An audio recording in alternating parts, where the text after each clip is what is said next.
surgimento da doutrina espírita e as mesas girantes. Nós estamos vendo o livro As Mesas Girantes e o Espiritismo. Hoje nós iremos falar um pouquinho do item 6 desse livro, que tem como aqui enunciado: giram as mesas por toda a França. Em maio de 1853, o maior acontecimento do século, no dizer do padre Ventura de Raulica, impressões de sábios magnetistas, antiguidade do fenômeno, a Marquesa de Boyce. Bom, ele vem nos dizer aqui que toda aquela parte que nós íamos vindo, das manifestações, das mesas, né, dos médiuns que vinham ali dando esse tipo de comunicação, esse tipo de revelação, ele foi diminuindo, né, aquele alvoroço, vamos dizer assim, né, mas não foram esquecidos, né, e aí esses fenômenos começaram a ressurgir, digamos assim, lá na França, e muito mais intenso, com muito mais movimentos, né, com muito mais manifestações, né, com muito mais ali alvoroço, né, da população, das pessoas daquela época, né. E aí o padre, ele vem falar que o maior acontecimento do século seria esse, né, que seria da parte da filosofia católica, né. E aí ele falou que começou, então, né, ele aqui no livro fala, começou as mesas girarem, as mesas de pé de galo, mesas pesadas, chapéus, todo quanto é tipo de manifestação começou a ter. Então isso gerou muita notícia, muitas conversas, né, muito assunto para a população ali daquela época, né?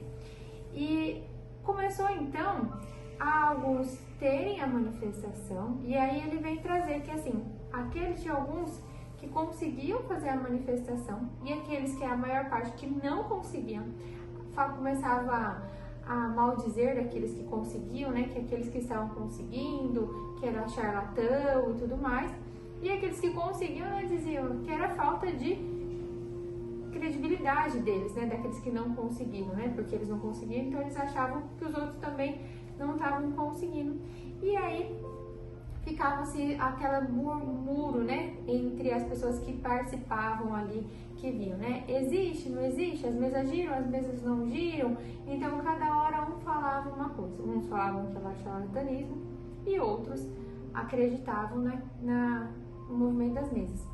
E ele cita que as pessoas que mais acreditavam, as pessoas que mais tinham sensibilidade de observar mesmo os fatos como eles realmente eram, são aquelas pessoas de uma capacidade ali moral mais evoluída, né? Mas eram pessoas mais evoluídas, né? Pessoas que ali observavam a situação, analisavam para depois chegar à conclusão dos fatos, né?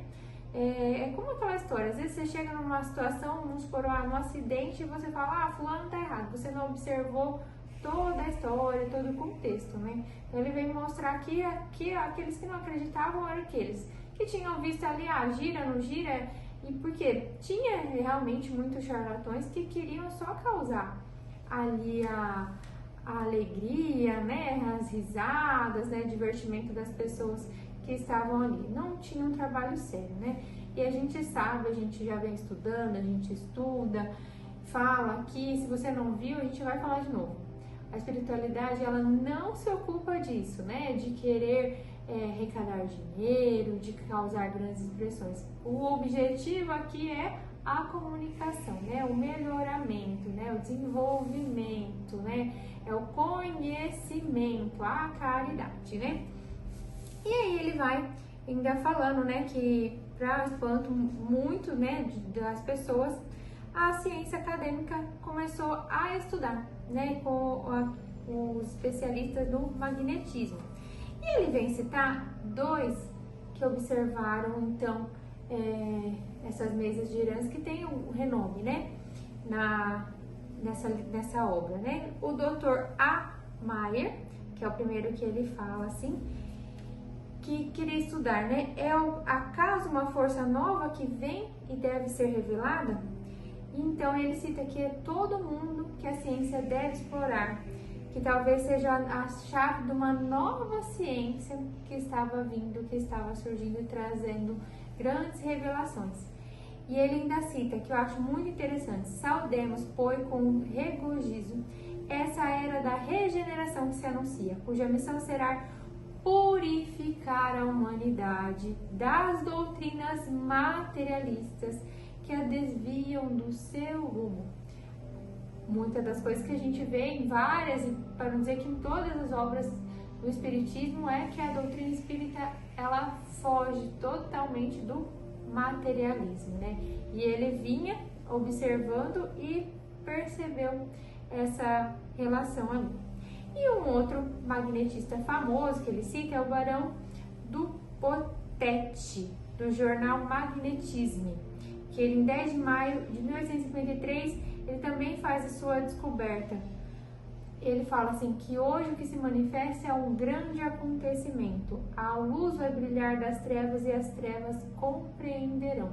Então, é aquela coisa, né? A luz do final do túnel, né? Que é para onde a gente deve ali se guiar, né? E ele continua citando, né? Que aqui só os espíritos mais elevados que davam importância realmente ao objetivo real das manifestações, né?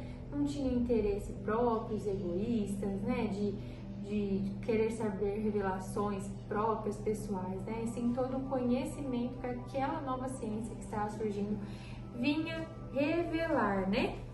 E aí ele vem citar também a Marquesa Boyce, né? A ex-célebre Condessa Teresa, que ela ajudou muito, né, no último período na vida de Lord Byron. E ele fala, né, aqui que ela, do nome, que é Lord Byron, né? Espero ter falado certo. Mas ela vem citar aqui, ele vem citar aqui no livro, que ela era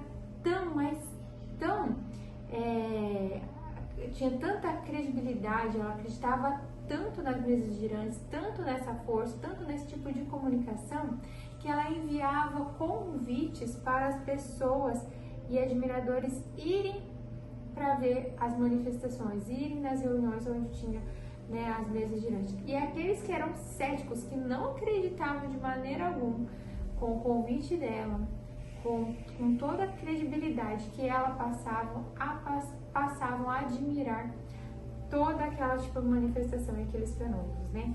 Então, aqui a gente vê, né, que aquelas pessoas, né, até hoje, a gente precisa tirar a lição, que tem a benevolência, que tem o objetivo, né, da caridade, do bem ao próximo, né, de desenvolvimento moral, isso não vai tem força nenhuma que vai derrubar, né? Pode acontecer tropeços e tudo mais, mas que a espiritualidade, né, a força superior, a energia superior vai providenciar para que isso ocorra como deve acontecer, né? Então a gente não perde nunca, né, em termos de pensamentos positivos, energias benevolentes, né? A gente tem que sempre pensar que a gente precisa ir caminhar nessa direção, não na direção contrária, né? Então, que a gente leve isso para todos os nossos dias, né? Observar a situação, analisar se aquela situação é ou não real, antes de julgar, né?